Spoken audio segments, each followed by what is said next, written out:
ତାଙ୍କୁ ସବୁ ଭଲ କରିଦିଅନ୍ତି। ସତ୍ୟସାଇ ଦାତବ୍ୟ ହୋମିଓପାଥି ଚିକିତ୍ସାଳୟ ଥିଲା, ଅବଶ୍ୟ ତାହା ବର୍ତ୍ତମାନ ଟିକେ ମଉଳି ଯାଇଛି, କିନ୍ତୁ ସମ୍ପୂର୍ଣ୍ଣ ନଷ୍ଟ ହେଇନି। ଯାହା ହଉ ସମୟଟା ସେଥିପାଇଁ କେତେକାଂଶରେ ମଧ୍ୟ ଦାୟୀ।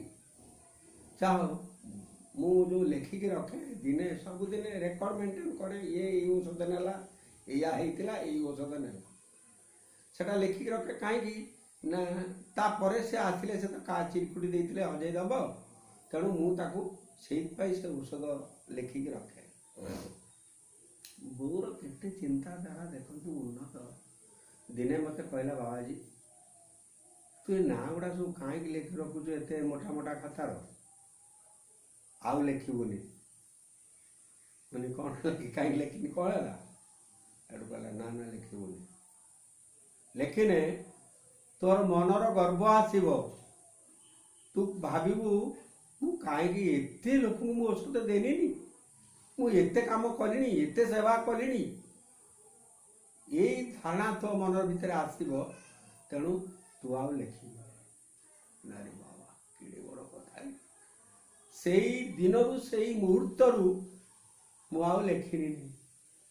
ମୋତେ ଅବଶ୍ୟ ସଂଗଠନ ବହୁତ ଥର କହିଛି, ଟେଡ୍ ବି କହିଛି, ବ୍ରହ୍ମାନନ୍ଦ ମଉସା ବି କହିଛନ୍ତି, ହରେକୃଷ୍ଣ ଭାଇ ବି ଯେତେବେଳେ ରାଜ୍ୟ ସଭାପତି ହେଲେ ସେ ବି କହିଛନ୍ତି, ସଚିନନ୍ଦ ଭାଇ ମଧ୍ୟ କହିଛନ୍ତି, ଆଉ ସୁଶୀଲ ଭାଇ ମଧ୍ୟ କହିଛନ୍ତି।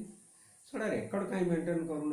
ନା ମୁଁ ରେକର୍ଡ଼ ମେଣ୍ଟେନ୍ କରିବିନି, ମୁଁ ତ ଔଷଧ ଦେଉଛି, ମୁଁ ତ କିଛି ଏଥିରେ ମୋର ଇଏ କରିବାର ନାହିଁ। ମୁଁ କହେନି ମୋ ମା ମୋତେ ମନା କରୁଛି ବୋଲି, କାଳେ ମନର ଗର୍ବ ଆସିବ, ସେଥିପାଇଁ ବୋଉ ମୋତେ ସେଥିରେ ଗୋଟେ ମହାଶିକ୍ଷା ଦେଇକି ଗଲା।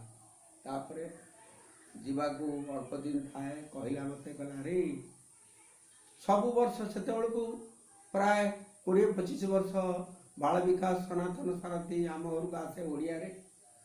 ଇଂରେଜୀରେ ସିନା ମୁଁ ଆଜି 20-25 ବର୍ଷ ହେଲା ମଗଉଛି, କିନ୍ତୁ ବୋଉ ଥିଲାବେଳେ ମଧ୍ୟ ଓଡ଼ିଆରେ ଆସେ, ଇଂଲିଶରେ ବି ଆସେ। ଇଂଲିଶର କି ଓଡ଼ିଆର ସନାତନ ସାରଥୀଟା ଆସି ପୋଷ୍ଟମ୍ୟାନ୍ ଦେଇଗଲେ ଆଗେ ସେକୁ ରିସିଭ୍ କରିବ ମୋ ବୋଉ। ବୋଉ କ'ଣ କରିବ, ନେଇକି ତାକୁ ମୁଣ୍ଡରେ ମାରିବ, କାନ୍ଦିବ, ଅସଳେ ଲୁହ ଗଡ଼େଇବ, ସନାତନ ସାରଥୀର ବାବାଙ୍କ ଫଟୋକୁ ଛାତିରେ ଲଗେଇକି କେତେ କଥା କ'ଣ କହିବ, ତା ମନର ବେଦନା ସବୁ କହିବ। କହିକି ତାପରେ କ'ଣ କରିବ ନା କହିବାରେ, ବାବାଜୀ ଏ ବହିକି ସବୁ ରଖିଦେଇଥିବୁ। ମୋତେ ବାବାଜୀ ବୋଲି ଡାକେ, ସେ ଛୁଆଟି ବେଳୁ ମୋତେ ବାବାଜୀ କରିଦେଇଥିଲା, ମୋତେ ବାବାଜୀ ବୋଲି ଡାକେ।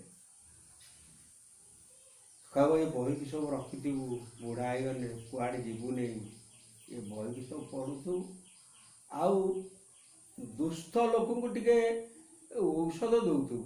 ସେ ଦୁଷ୍ଟ ବୋଲି ଯେଉଁ ଶବ୍ଦଟା ତା ପାଟିରେ ପଶେନି, ସେ ଶୁଣିଛି ଦୁଷ୍ଟ ଶବ୍ଦଟା, ଯେ ଦରିଦ୍ର ଦିନ ଦୁଃଖୀ ଲୋକ ଦୁଷ୍ଟ ବୋଲି, ସେ କହିବ ଦୁଷ୍ଟ ଲୋକଙ୍କୁ ଟିକେ ଔଷଧ ଦେଉଥିବୁ। ସେ କଥା ତା ନାତି ନାତୁଣୀ ସବୁ ହସନ୍ତି, ଦୁଷ୍ଟ ଲୋକଙ୍କୁ ଦେଲେ ଏଇଟା ଗଣ୍ଡଗୋଳ କରିଦେଲୁ, ଦୁଷ୍ଟ ଲୋକ ତେଣୁ ସେ କହିଲେ ଯାହା ହେବେ ସେଇ ସେଇ ଏ ଗରିବ ଲୋକ ଦୁଃଖୀ ଲୋକ, ଆମେ ବା କେତେ ଡାକ୍ତରଖାନା ଯାଇକି ଛିଡ଼ା ହେଇଛନ୍ତି, ଆମେ ବା ଦୌଡ଼ିକି ଯାଇକି ଔଷଧ କେଉଁଠୁ ଆଣିଛନ୍ତି, ଆମେ ମଧ୍ୟ ସେମିତି ଦିନ ଥିଲା, ଆମେ ବି ହଇରାଣ ହେଇଛନ୍ତି। ତେଣୁ ସମସ୍ତଙ୍କୁ ଅନଉଥିବୁ, ତୁ ଘର ଛାଡ଼ିକି ଯିବୁନି, କାରଣ ସେ ଜାଣେ ମୋର ଆଜି ଗୁଣ ଟିକେ ଅଛି, କେତେ ଘର ଛାଡ଼ିକି ପଳେଇବି କୁଆଡ଼େ କ'ଣ, ସେଇଥିପାଇଁ ଏ କଥା କହିକି ଯାଏ। ଆଉ ଢେର କଥା ଅଛି। ମୋ ବୋଉର ଯେଉଁ ମୋ ପ୍ରତି ଗାଇଡ଼ କରିଥିଲା, ଯେଉଁ କଲ୍ୟାଣ କରିଥିଲା, ସେ କଥା ମୁଁ ଜୀବନରେ ଭୁଲି ପାରିବିନି। ଆଉ ତାକୁ କଥା ପୁରା ମନେ ପଡ଼ୁଛି। ଦେବୀ ସିଏ ମହାଦେବୀ, ତା ପାଦରେ ମୋର ପ୍ରଣାମ। ଆଜି ମୁଁ ବୋଉ କଥା ଏତିକି କହିକି ରଖୁଛି, ଆଉ ଅନ୍ୟ ଦିନେ ଆପଣମାନଙ୍କୁ ସୁବିଧା ପାଇଲେ ବହୁତ କଥା କହିବି। ସାଇରାମ।